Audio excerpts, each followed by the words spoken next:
He lights a cigarette in the pouring rain just to look like a total badass, but it dies the second he reaches the saloon doors. He had no choice but to ask a passerby for a light, then asked where the wanted man was sitting in the saloon. You know Baby Kavanaugh? Now tell me, you know where I can find him?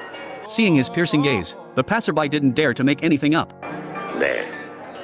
At that table. He's got his back to you. After thanking the man, Monko walked straight over to that table, but instead of taking the guy down, he started playing poker. The wanted man had a pretty good hand, 3 kings. Monko only had 2 aces, but he wasn't the least bit flustered, because he could still swap out 2 unwanted whole cards. The wanted man revealed his whole cards first. Looking absolutely certain of victory, Monko followed suit and revealed his own whole cards. Each card was 1 higher than his opponent's. The fugitive conceded defeat gracefully. Didn't hear what the bet was. Your life? The fugitive actually tried to put up a fight, but his skills were no match for Monko's. What Monko hadn't expected was that the fugitive had an accomplice. Monko didn't even turn around, he already had a plan in mind. After dealing with these men, Monko nonchalantly holstered his revolver and immediately collected the hefty bounty from the sheriff. $2,000. It's a lot of money. Takes me 3 years to earn it. Tell me, isn't the sheriff supposed to be courageous, loyal? In Monko's eyes, $2,000 was a massive fortune for anyone. The reason the small town was overrun with criminals was inextricably linked to the sheriff's dereliction of duty. Although Monko was a bounty hunter, he had a clear set of moral standards deep down. He then rode off on his horse toward the next town to see if there were any new jobs. Monko was lucky as soon as he arrived. He spotted a $10,000 wanted poster. The fugitive could be captured dead or alive. He guessed this wanted man was no ordinary criminal and would certainly not be subdued anytime soon, so he decided to find an inn in town to stay at first. Just then, a boy approached him and recommended an inn. The one next door was not only cheap and cockroach-free, but more importantly, it had a beautiful landlady. After hearing this, Monko decided on that inn. When he arrived at the front desk, he wasn't actually interested in her looks, but the landlady was extremely attentive to him. He asked the owner for a top-tier suite. The owner said there was only one, but it was already occupied. I'll see to it. Soon, that guest hurried downstairs to check out, and just like that, Monko got to stay in the luxury suite. The guy named Indio on the wanted poster was notorious. Killing people was as easy for him as slicing melons. What was even more dangerous was that he'd gathered a gang of desperados, intending to raid the town's bank outright. To scout out the town's security measures and routes, he first sent a few henchmen to do some reconnaissance. No one expected that the moment this gang of bandits set foot in town, they were immediately provoked by an old man. The bandits were used to running roughshod over others.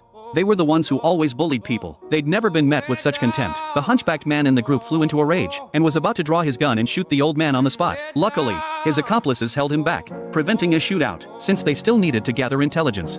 The group had no choice but to swallow their anger and slip away. However, Monko had witnessed everything. He knew full well that the old man had an overwhelming presence. His skills were certainly no less than his own. He must have been after the bounty too. Monko didn't want the bounty split among others. If he went head-to-head with him, he'd surely come out on the losing end. So he turned to an old veteran in town to find out more about his rival. The old man told him this man was Colonel Douglas, once widely recognized as the top sharpshooter in the Carolinas. He'd fought in countless tough battles and was a veteran hero whom everyone admired back in the day. After hearing this, Monko knew deep down that his chances of claiming this bounty were slim. Yet, he felt a strange sense of joy at having met a kindred spirit. After all, two masters always want to test their skills against each other. Monko immediately came up with a plan. He deliberately had the waiter lure the colonel out of the saloon, while he positioned himself at the saloon door to block his path. In an instant, the atmosphere grew so tense it was suffocating. The slightest disturbance could spark a shootout, and the waiter caught in the middle was in a terrible bind. Take it back. Take it to the station.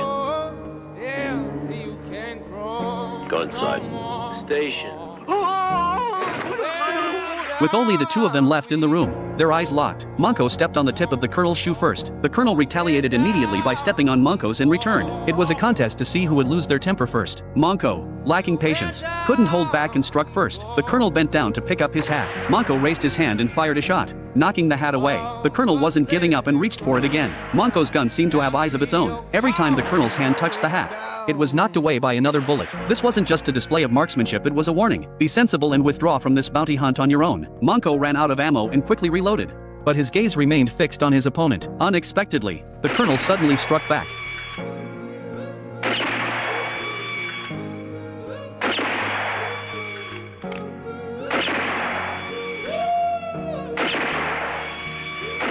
It's rare for bounty hunters to encounter a worthy opponent. After a brief exchange of fire, they found themselves admiring each other's courage and marksmanship. As heroes recognize heroes, they exchanged a glance and instantly reached an unspoken agreement. Tonight's duel was over. Once inside, they decided to team up to claim the bounty.